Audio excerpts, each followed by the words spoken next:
I mean, one of the tragedies of the era is because of the Reformation and the outbreaks of religious hysteria. This is one of those occasions where there is no doubt that religion is a very bad thing. In the wrong hands, it can be the most destructive thing and a real evil for humankind. And we have seen plenty of signs of that in our own time now. Yes. And we saw plenty of signs of it in previous ages. Yes. By the end of the 18th century, people are sick and tired of religious war.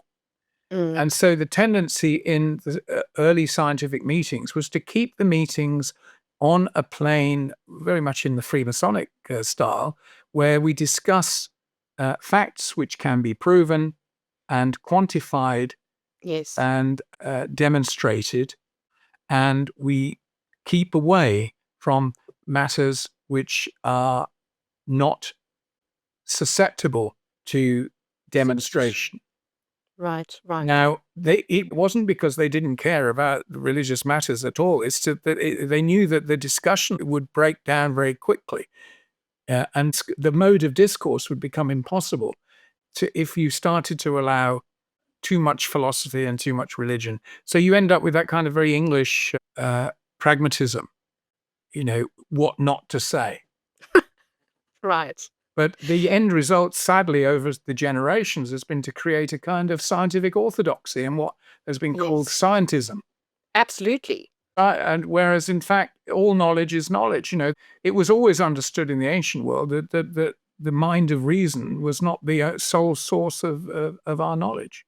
And to this, perhaps you can just explain the three different kinds of knowledge that were understood during this period. And, ratio was only one form of knowledge. Oh, yeah. I mean, this was bread and butter to Platonists, and it's also in the Kabbalah tradition, which probably owes a great deal to the Platonic movement. Which is, there are three aspects to human beings. Nefesh, which is the bodily, physical. The Ruach, which is the life principle or the spirit of life.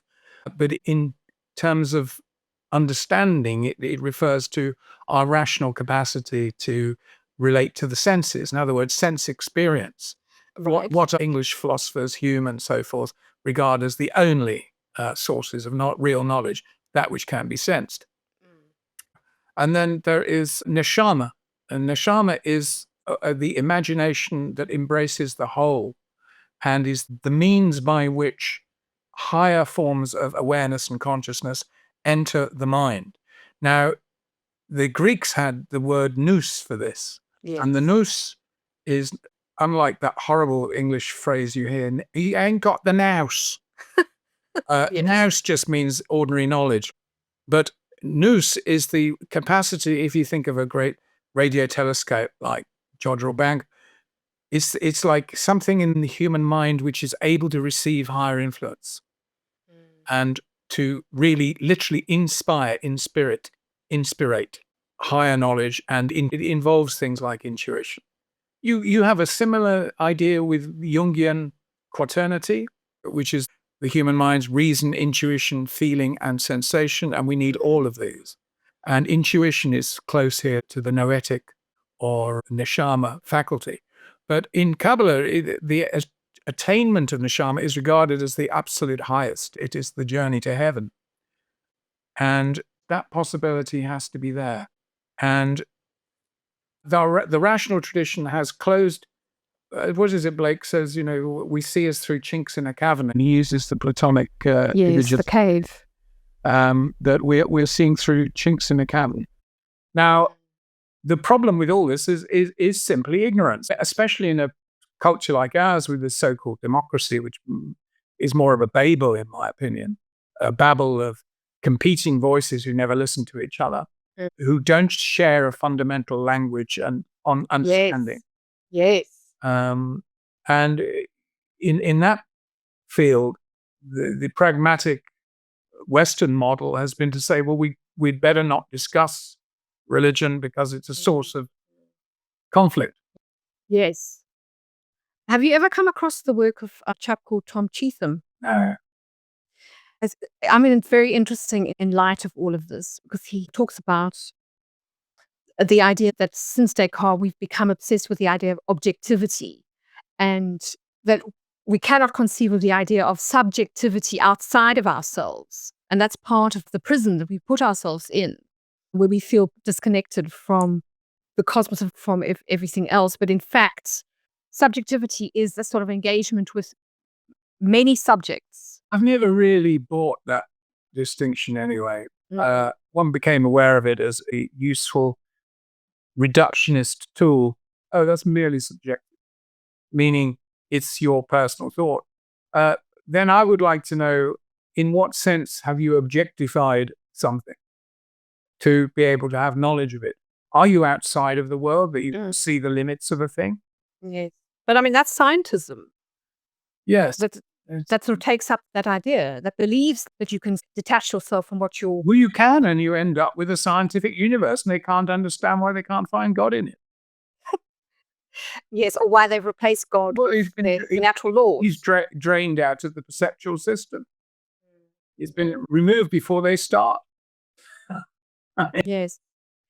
I mean, and the other thing that Chisholm says is he looks at the alchemists, and he looks at Jung, and he talks about the idea of the star in man, the Paracelsian idea, and how Jung adopted this into his philosophy and put it in the unconscious of man, the self, but without realizing that he had divorced it from the cosmology and had forgotten that there was a middle level, the level of soul.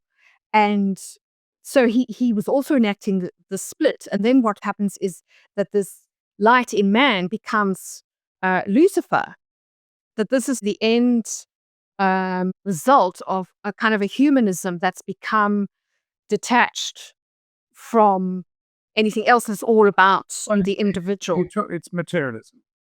Yes. In the true sense of the word, not in the way people think of it today. They think materialism is the pleasure of objects or luxuries or money. It isn't. Materialism is the philosophy that the only things that exist are matter, and that which cannot be demonstrated to have what they would say objective existence, or existence as an object, doesn't exist or is simply discounted. But in fact, everything that ever mattered to a person really is invisible.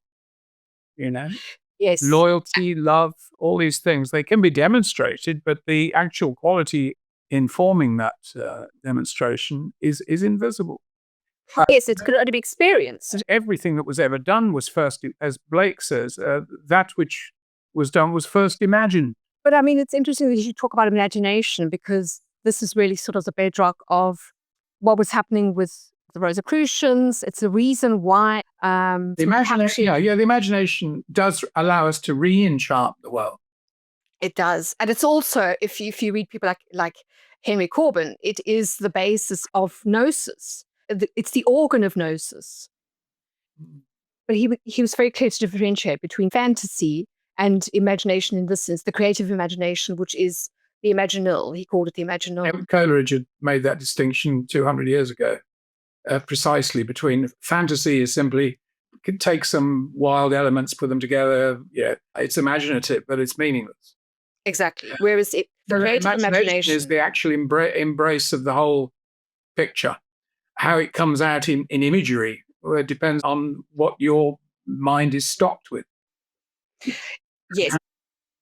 But for them, it's even more than that. It is the Gnostic facility. Yes, because it is the creative impulse itself. It should have said at the beginning of Genesis, God imagined and there was a world.